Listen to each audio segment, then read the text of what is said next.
Hasanatul abrar, sayyiatul muqarrabin. Hasanatul abrar, perbuatan baik yang dilakukan oleh golongan orang-orang yang levelnya itu abrar.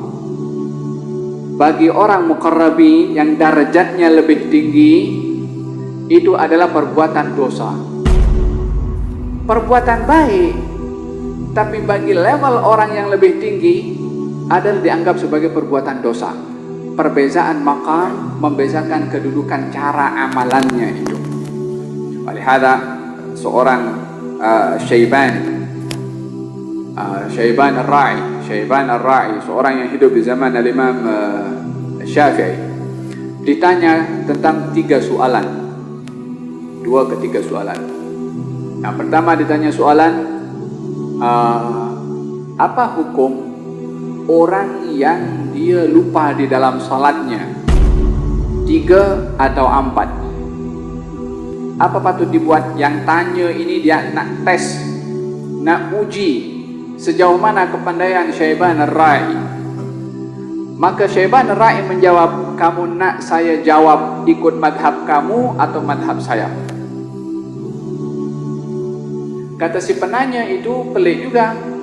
Ada 2 madhab ke dalam hal ini? Kita tak selalunya orang lupa 3, 4 sudah tahu jawabannya cukup jelas, tapi ini dibagi tahu ada 2 madhab. Kata si penanya pun cerdik juga, dia bagi tahu 2 madhab. Madhab kamu dan madhab saya. Dibagi tahu dalam madhab kamu, kata Syaiban Ar-Ra'i mengatakan, dalam madhab kamu orang yang lupa dalam rakaat 3 atau 4, maka dia meyakini yang sikit tambah lagi 1 rakaat, lepas itu sujud sahwi. Dia kata betul. Kalau madhab kamu macam mana? Kalau dalam madhab saya orang ini kena mesti disebat. Macam mana masuk dalam salat dia lupa kepada Allah Subhanahu wa ta'ala? Dia menghadap kepada Allah, boleh lupa kepada Allah? Orang yang lupa kepada zat yang dia menghadap kepadanya patut untuk dihukum, bukan untuk digantikan dengan sujud as-sahwi. Ditanya pula tentang hukum zakat.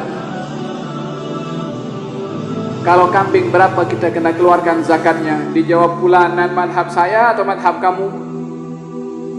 Kata si penanya, 2 madhab. Dijawab, kalau madhab kamu orang punya 40 kambing, 1 ekor kambing dikeluarkan kerana Allah. Dalam madhab saya, al-mal wa malikuhu lillah. Dalam madhab saya, harta dan tuan empunya harta miliknya Allah, maka semuanya untuk Allah Subhanahu wa ta'ala. 40 kambing untuk Allah Subhanahu wa ta'ala. Levelnya beza antara kedudukan masing-masing orang diukur dengan kadar ma'rifahnya kepada Allah Subhanahu wa ta'ala, akan berbeza cara amalannya kepada Allah Subhanahu wa ta'ala. Baginda Rasulullah sallallahu alaihi wasallam berpuasa terus sambung, hari ini puasa terus sampai esok. Dan kalau malam terkadang baginda Rasulullah tidak tidur, sepanjang malam dia bangun. Waktu ada sahabat yang ingin meniru Rasulullah untuk berpuasa terus dan qiyamul lail terus tak tidur, Nabi kata, jangan kamu buat. Kata si sahabat itu mengatakan, tapi engkau buat.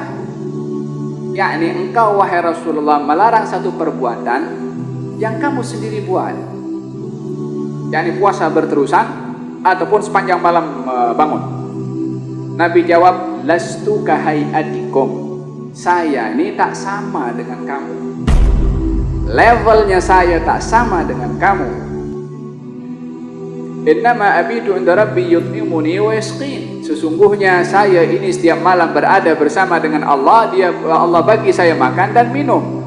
Perbezaan kedudukan seseorang di sisi Allah adalah membezakan status amalan orang itu kepada Allah Subhanahu wa ta'ala. Hasanatul abrar, sayyiatul muqarrabin.